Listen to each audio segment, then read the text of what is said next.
It's the year of the Ducks in 2026 as Oregon football has got a lot of talent on their roster, and they're looking at having a pretty successful season in 2026, and they might just get what they are hoping for. Welcome into the Big Ten Huddle, presented and brought to you by FanDuel. We have Zach Guggenheim here with us to do our Oregon 2026 season preview. Zach, this Oregon team has a lot of talent on it. Dan Lanning has a lot of coaching acumen. I think the comparisons to James Franklin that he gets are absolutely ridiculous, but you know people out there, they're going to make these comparisons and do these things, right? So unfortunately for Dan Lanning, he's not had the best of luck against Big Ten teams in the postseason, but I do not anticipate that happening again. There are a number of storylines that we could look at for this Ducks team as they head into 2026. What are some of, or maybe the one biggest storyline that you are looking at for the Ducks? Before we get to storylines, I think we know the antidote for Oregon. Just play SEC teams in the playoff. There you go. National Problem champions. solved. There we go. We actually they have not beaten an SEC team in the playoff either, but they did beat the Big 12 champs Just play a group of 5 teams. and Big 12. Well, and I mean, I guess Texas Tech And kinda Big 12, qualifies yes. as a There we go. group of 5. We've No. solved the problem. We actually think Oregon's going to be really, really good, and we want to also kill the Dan Lanning, James Franklin rumors because it is ridiculous. Zach, I saw a list today that had James Franklin and Ryan Day on the same tier, and Dan Lanning on the same tier of coaches. So let that sit with your soul and anger you a little who bit. was Yes. this? Who was this? What's his name? What's his address? I want to find him and I want to shake some sense into him. What is this guy? Who is this guy? You can find him later. All right, go on with Oregon. Okay. I think the storyline's simple. National championship or bust. Like that's you get Dante Moore back. He was going to be a top 5 pick in the NFL draft. He comes back. You have Evan Stewart coming back from injury.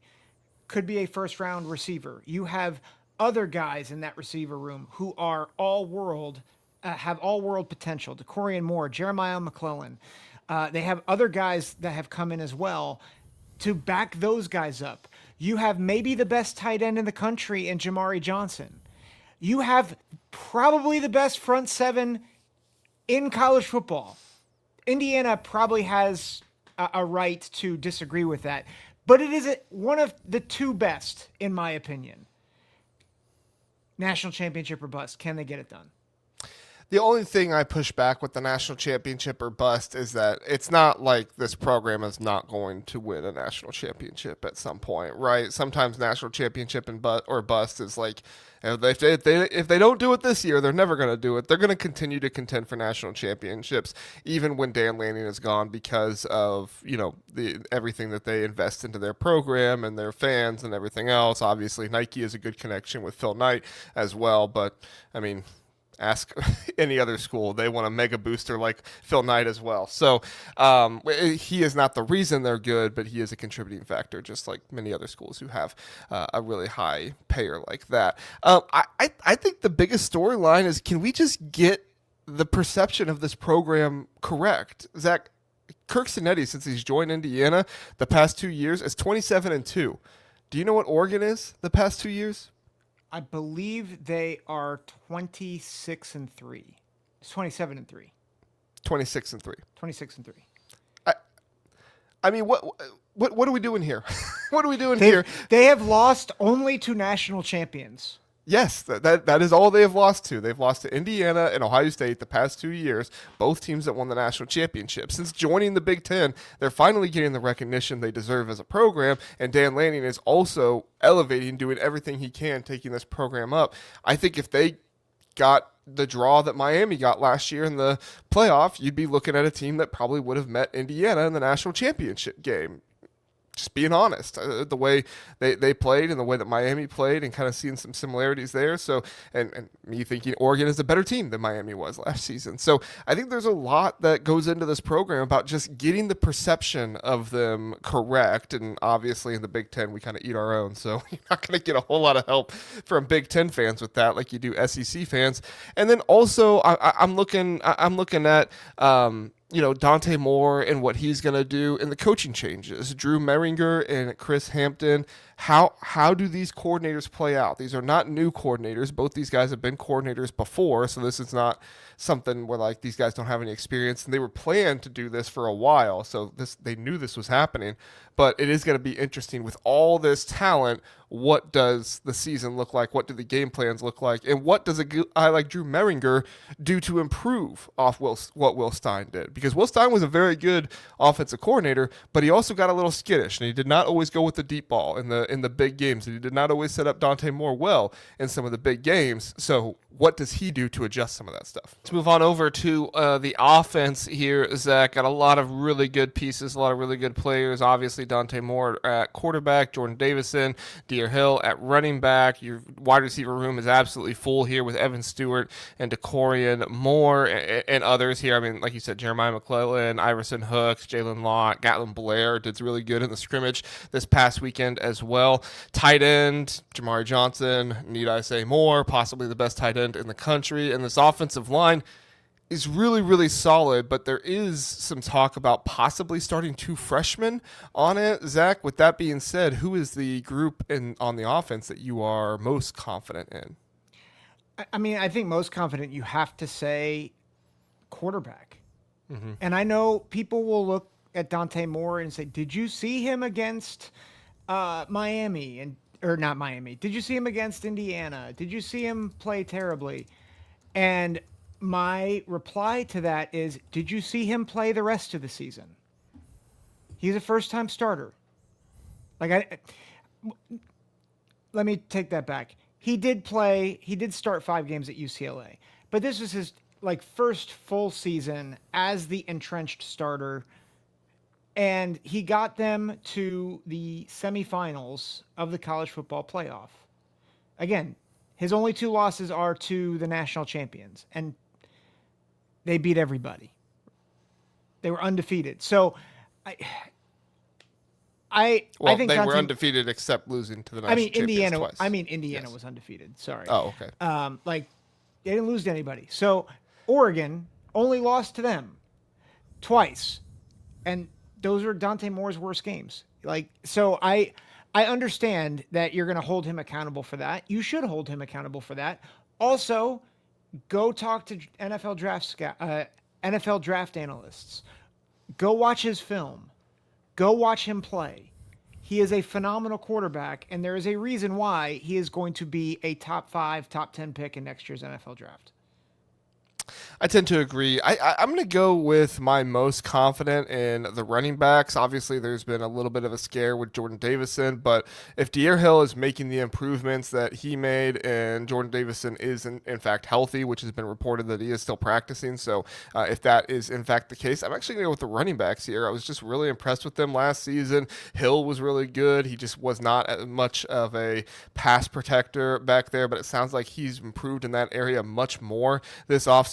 And Jordan Davison, I mean, he is the guy that can just get it all done for you. He can protect back there. He can run the ball for you. Short yardage situations, he can swing out, catch a pass for you as well if you need him to. I mean, they have everything they need back there in the backfield, and that's a huge compliment to Dante Moore. And they're going to need it because the group that I am least confident in, Zach, and I'm not saying this group will be bad at all. In fact, I think if there is a group that you want to be least confident in, it's probably the group that I think Oregon has the best position coach in the country, with Alik Terry there being their offensive line coach. So I'm not saying that Oregon's offensive line is going to be bad. I'm just saying Oregon is replacing 3 starters, and it could eventually start a true freshman, Tommy Tofi, and Emmanuel Iheanacho could force his way into the lineup as well. But most of mid-August, I wouldn't project Oregon to open the season starting 2 freshmen. The bigger story is that the 2 freshmen are legitimately good enough to make Oregon consider them, which is great, but then that also gives me some concern about other guys. Like, why do you have 2 true freshmen that are good enough to start? Are the other guys maybe not playing as well, that's opening the door for those true freshmen to make that happen. It could be a completely fabricated concern, and I can already see the Oregon fans commenting now and saying we're going to be really good on the offensive line. You have nothing to worry about. I tend to be in that camp, but whenever I hear 2 true freshmen could start on your offensive line, it just always makes me a little concerned. And in an offense that is completely elite everywhere around, I'm saying, all right, the only place that I have a little bit of concern does have to be the place that I am least confident in. I mean, this is one of those things where it's not about weaknesses; it's about questions. And it's right to question why will you have potentially 2 true freshmen starting on the offensive line. Also, it's Oregon, and this is probably a top 3 talent roster in the country. Like I'd say, maybe 4, like Ohio State, Oregon, Texas, Notre Dame. Probably the top 4 most talented rosters. And I know Indiana fans are coming in to mention saying, what about us? I think your elite edge is coaching alignment, which we've talked about ad nauseum. Oregon, though, has a top 4 roster in college football, and I dare say maybe the best roster in college football. I know a lot of people might disagree with me there, but I do think the biggest question marks, not just on offense, but for the team, is the offensive line. But again, those are question marks. Those aren't, I wouldn't say they're concerns. Yeah. So do you go with that same hypothesis then with the offensive line? Well, when you have the best tight end in the country, when you have one of the best collections of wide receivers in the country, when you have a top 5 running back room in the country, and a top 3 quarterback in the country, I think you have to go offensive line as the biggest quote unquote concern. And the great news is that you have, like I said, for my money, the best offensive line coach in the country in Elite Terry. So I have nicknamed him Elite Terry with my guy over there at Sports Chat 503. Why am I blanking on Sports Chat 503?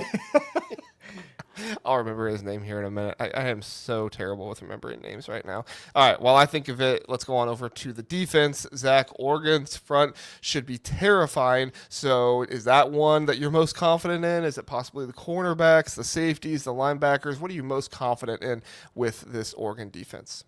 My answer is yes. Okay.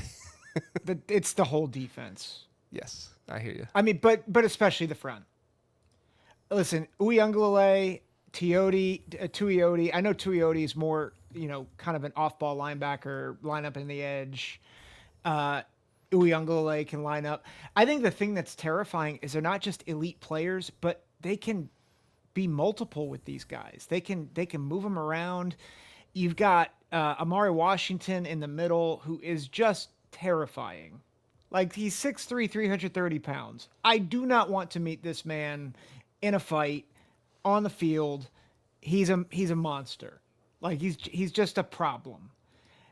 So I give the edge to the front of this defense, but this is one of the few teams that I think we're looking at in our previews. I think Indiana's probably the only other one where I look at this defense and I'm like, I don't see a hole. Yeah, I talked about it a little bit on an Oregon video I did on, I think it was Tuesday was when I released it.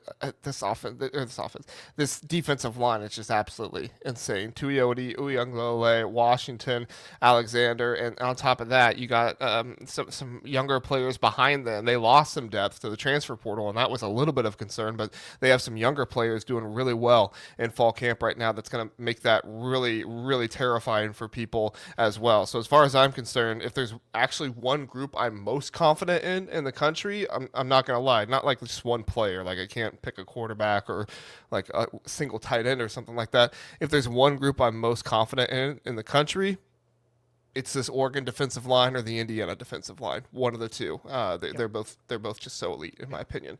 If I had to choose the least confident group on defense, I'm going to go with linebacker here, Zach. Mixon, I think, is good, and Devin Jackson has been getting a lot of hype out of fall camp about his athleticism, things like that. But also, athleticism doesn't always translate if you do not have the mind or the scheme or whatever it might be. And obviously, I'm not saying Chris Hampton doesn't have the scheme. I'm just saying, like Jackson's play on the field could, the athleticism is not always the answer. So I want to see it on the field with the athleticism before I start claiming that this is, the most elite linebacker group or anything like that.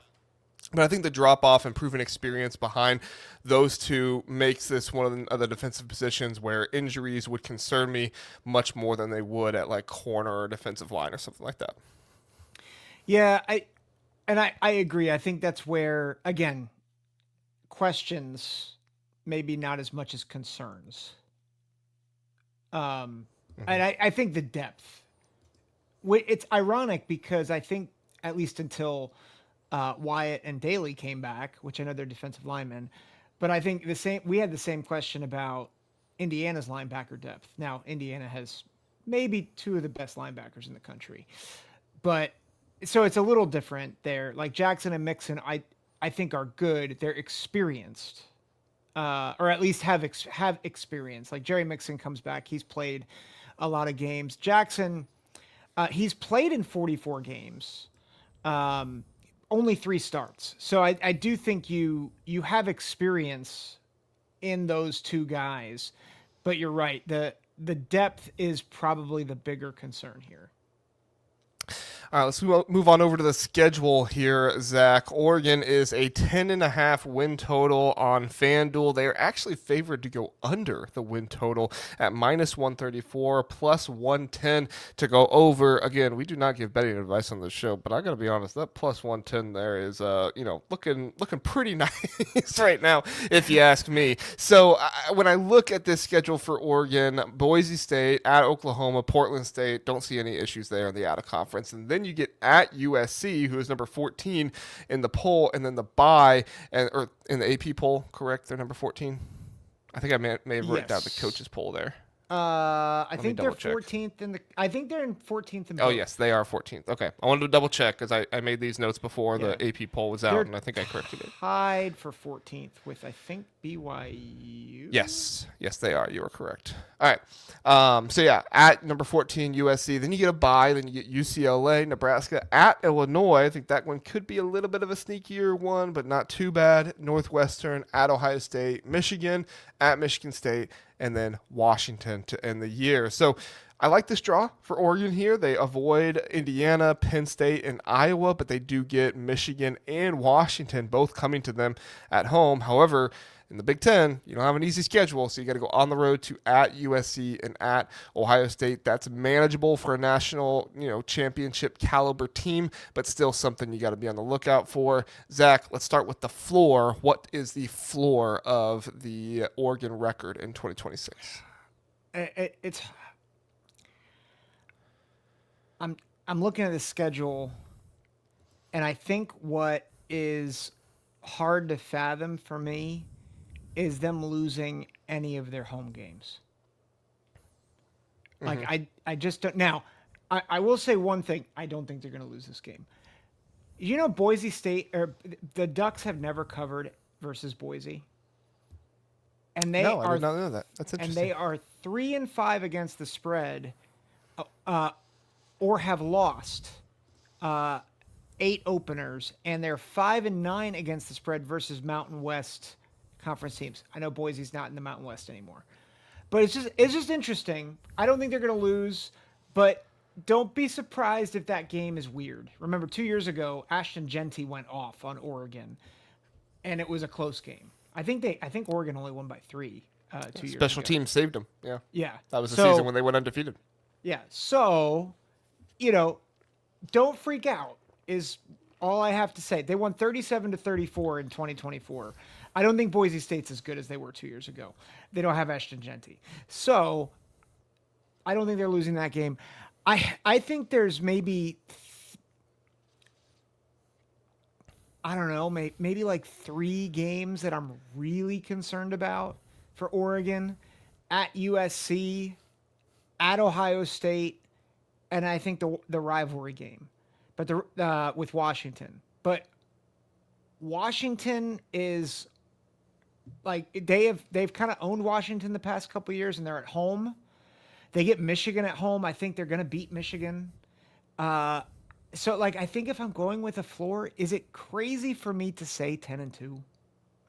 No, it's not crazy. I would still be a little bit more conservative and go with 9-3, personally, just because at Ohio State you get Washington, you go at USC. Like, I can see where you're coming from because I don't want to elevate that at USC game too much, but I do think that that's going to be a huge game for USC's season. So I think they're going to get everything they got from them, and you going at USC. And then, like I said, I don't think that at Illinois game is a complete gimme. Do I think they'll win that game? Yes, obviously, but I don't think it's a complete gimme. I think that there's a lot of travel involved in that one, and if a team like Illinois can get you at home, they are a team that can do that to you. I said if they can, but they can do that to you. So I'm gonna go with the floor is 9-3 here, but I am not gonna be picking them to do that at all.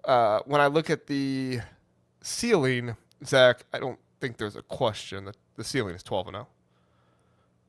Yeah, the ceiling's national championship. Yeah, yeah. I mean, this team can Yeah, go undefeated for sure. yeah, yeah. Undefeated So Big Ten champion. Yeah, undefeated throughout, like 16-0. They could go 16-0.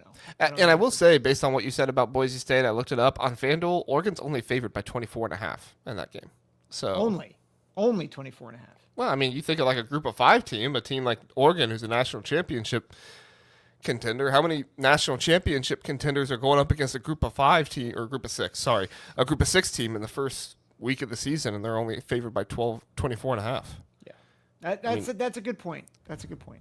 You know, Oklahoma State's going up against Tulsa, and they're 14.5. So, yeah. Well, that's Oklahoma State. Yeah, true. All right. Record expectation here. I'm going to go with 11-1, Zach. I think that at Ohio State and at USC are pretty tough games. And so at Ohio State being a tougher game, in my opinion, I don't think that one's a guaranteed win.